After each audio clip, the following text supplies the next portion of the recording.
Chapter 23. And the whole multitude of them arose and led him unto Pilate. And they began to accuse him, saying, We found this fellow perverting the nation, and forbidding to give tribute to Caesar, saying that he himself is Christ a king. And Pilate asked him, saying, Art thou the king of the Jews? And he answered him and said, Thou sayest it. Then said Pilate to the chief priests and to the people, I find no fault in this man. And they were the more fierce, saying, He stirreth up the people, teaching throughout all Jewry, beginning from Galilee to this place. When Pilate heard of Galilee, he asked whether the man were a Galilean. And as soon as he knew that he belonged unto Herod's jurisdiction, he sent him to Herod, who himself also was at Jerusalem at that time. And when Herod saw Jesus, he was exceeding glad, for he was desirous to see him of a long season, because he had heard many things of him, and he hoped to have seen some miracle done by him. Then he questioned with him in many words, but he answered him nothing. And the chief priests and scribes stood and vehemently accused him. And Herod with his men of war set him at naught, and mocked him, and arrayed him in a gorgeous robe, and sent him again to Pilate. And the same day Pilate and Herod were made friends together, for before they were at enmity between themselves. And Pilate, when he had called together the chief priests and the rulers of the people, said unto them, Ye have brought this man unto me as one that perverteth the people, and behold, I, having examined him before you, have found no fault in this man touching those things whereof ye accuse him. No, nor yet Herod, for I sent you to him, and lo, nothing worthy of death is done unto him. I will therefore chastise him, and release him. For of necessity he must release one unto them at the feast. And they cried out all at once, saying, Away with this man, and release unto us Barabbas, who for a certain sedition made in the city, and for murder, was cast into prison. Pilate therefore, willing to release Jesus, spake again to them. But they cried, saying, Crucify him, crucify him. And he said unto them the third time, Why, what evil hath he done? I have found no cause of death in him. I will therefore chastise him, and let him go. And they were instant with loud voices, requiring that he might be crucified. And the voices of them and of the chief priests prevailed. And Pilate gave sentence that it should be as they required. And he released unto them him that for sedition and murder was cast into prison, whom they had desired. But he delivered Jesus to their will.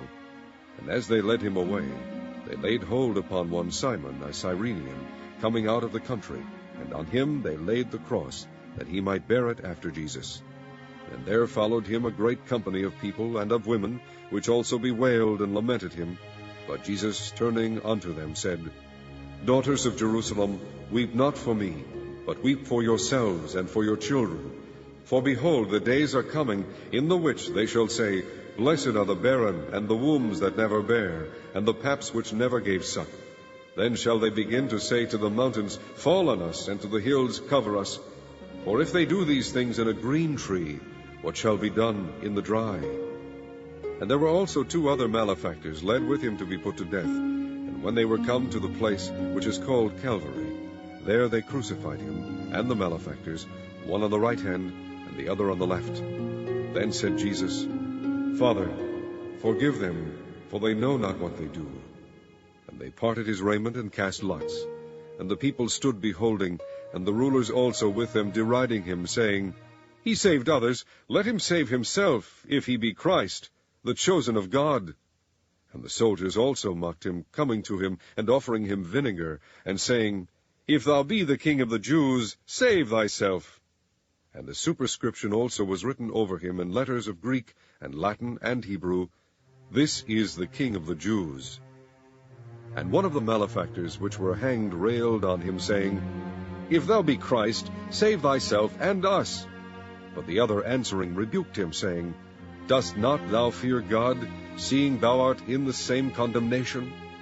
And we indeed justly, for we receive the due reward of our deeds, but this man hath done nothing amiss. And he said unto Jesus, Lord, remember me when thou comest into thy kingdom. And Jesus said unto him, Verily I say unto thee, today shalt thou be with me in paradise. And it was about the 6th hour, and there was a darkness over all the earth until the 9th hour. And the sun was darkened, and the veil of the temple was rent in the midst. And when Jesus had cried with a loud voice, he said, Father, Into thy hands I commend my spirit. And having said thus, he gave up the ghost. Now when the centurion saw what was done, he glorified God, saying, Certainly this was a righteous man. And all the people that came together to that sight, beholding the things which were done, smote their breasts, and returned.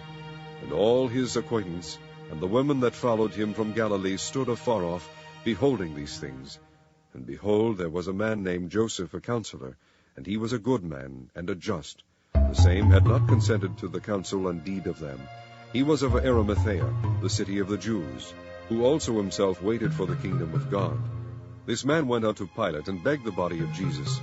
And he took it down, and wrapped it in linen, and laid it in a sepulchre that was hewn in stone, wherein never man before was laid. And that day was the preparation, and the Sabbath drew on. And the women also, which came with him from Galilee, followed after, and beheld the sepulchre, and how his body was laid. And they returned, and prepared spices and ointments, and rested the Sabbath day according to the commandment.